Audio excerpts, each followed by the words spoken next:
matchup for the UFC featherweight division title.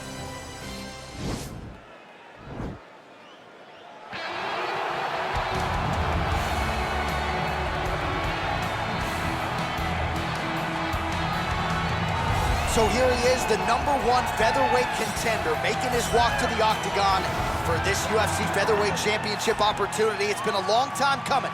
No denying he is worthy of this chance, and he believes he's the best featherweight in the world. His opportunity to prove it is now just a few short moments away.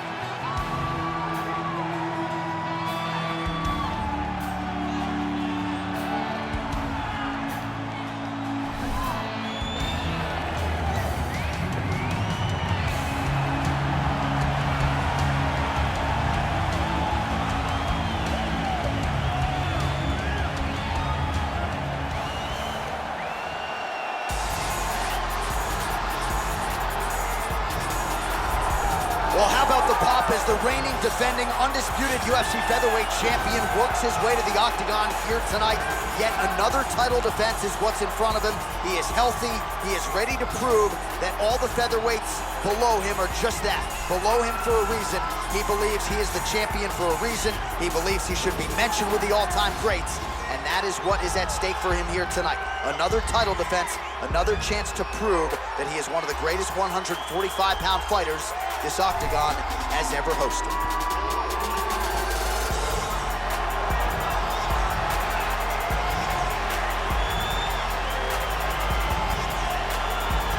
Our tail of the tape for this, our main event of the evening. So these fighters relatively close in age, just a year apart, with similar height and reach. Bruce Buffer. Ladies and gentlemen, this is the main event of the evening. And when the action begins, our referee in charge of the octagon, Yves Lavigne. And now, this is the moment UFC fans around the world have been waiting for. Live from the T-Mobile Arena in Las Vegas. It's time! 5 rounds for the undisputed UFC Featherweight Championship of the world. Introducing first, fighting out of the blue corner. This man is a mixed martial artist, holding a professional record of 23 wins, 4 losses. He stands 5 feet 11 inches tall, weighing in at 145 pounds. Fighting out of Methuen, Massachusetts, presenting the challenger, Calvin Kattar.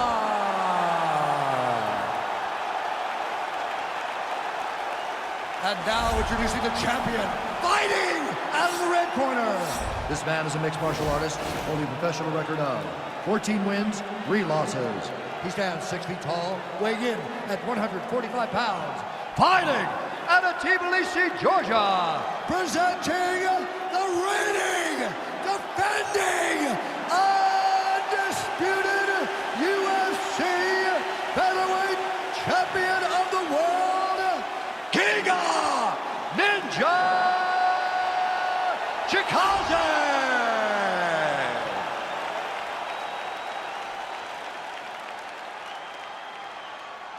UFC belt on the line. Protect yourself at all time. Obey my command at all time. If you want to touch love, do it now. Go back to your corner. They touch him up, and we are underway. Ready?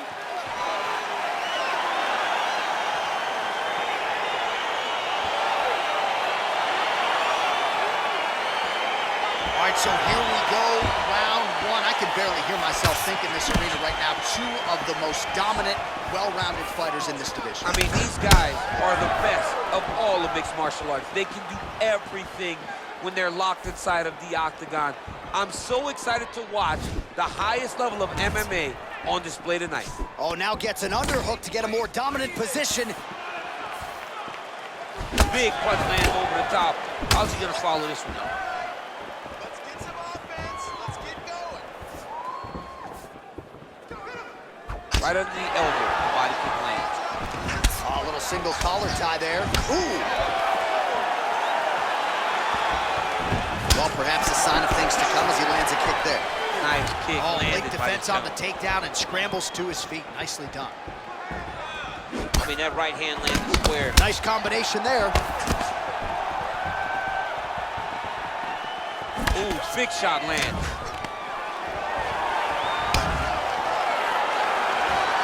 Just over 3 minutes to go.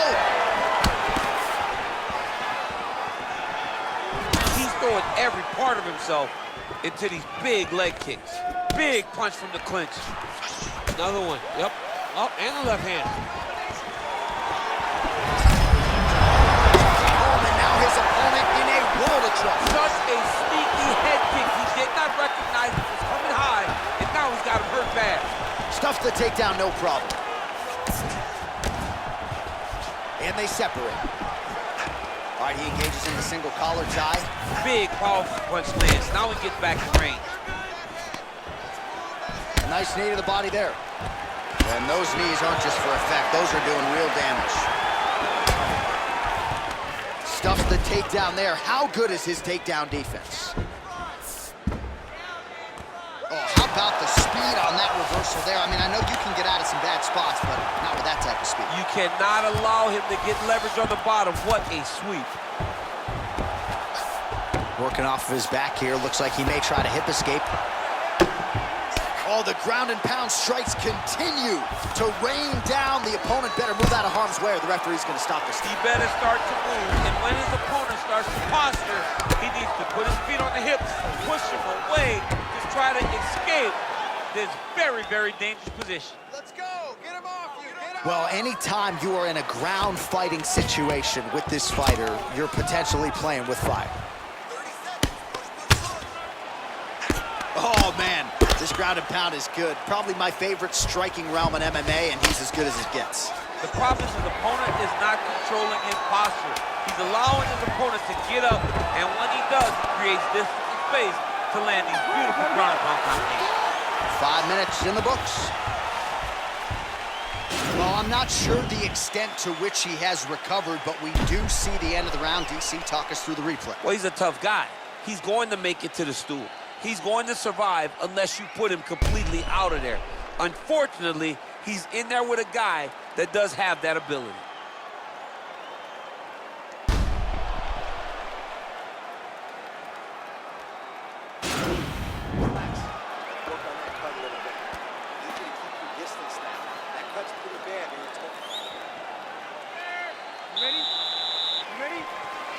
All right, round two.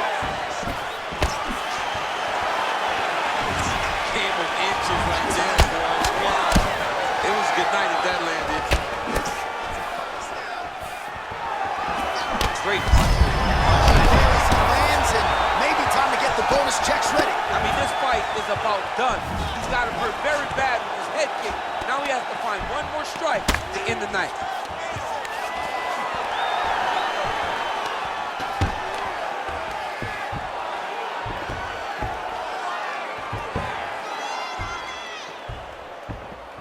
And they separate. All right, he closes the distance, gets the single collar tie, stuffs the takedown, no problem. He gets to a spot, the tie clinch. Then he starts to let the knees slide. So he's really starting to put together some significant body shots here. These are going to take their toll as this fight goes on. He's timing his shots pretty well here early, DC. He's doing a great job of mixing things up, keeping busy, being very active. All right, so a near-perfect entry there, and finally he gets his first takedown of the fight, and they say if at first you don't succeed, try again, was able to get him down there. Persistence pays, and that's what we saw with this young man. Over and over, he shot for takedowns, he tried to mix it up, and he got defended. But eventually, he got it done. Now, what does he do with this top control?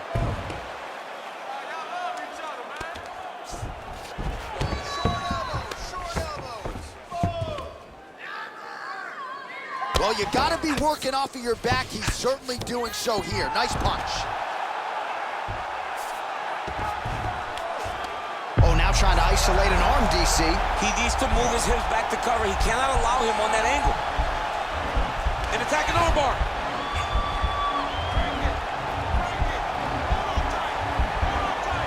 You got to recognize that when a guy starts to put his feet on your hips, you got to move him off, and you got to cover. You can't be off to an angle. And this might just be a matter of time.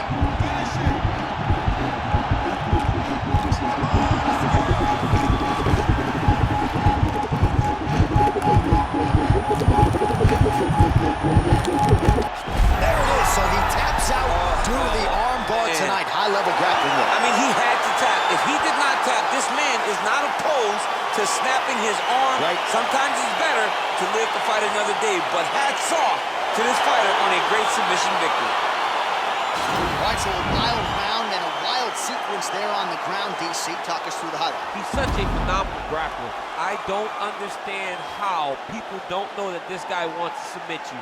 He is the best grappler, best submission specialist we've seen in a long time.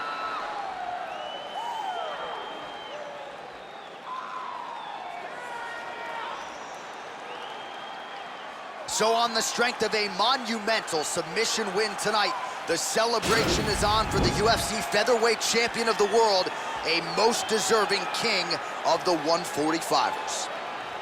Ladies and gentlemen, referee Yves Leving has called a stop to this contest at 3 minutes, 59 seconds of round number 2. Declaring the winner by tap out, and still the undisputed UFC featherweight champion of the world, Giga Chikadze! All right, there's a little smile. Wasn't much for smiles during fight week. He can finally exhale right now because he is still the best in the world at 145 pounds. He's all business in the lead up to these fights. But after the fight is over, he can take a breath. He understands the target that he walks around with on his back and knows every time he goes in there, he fights the very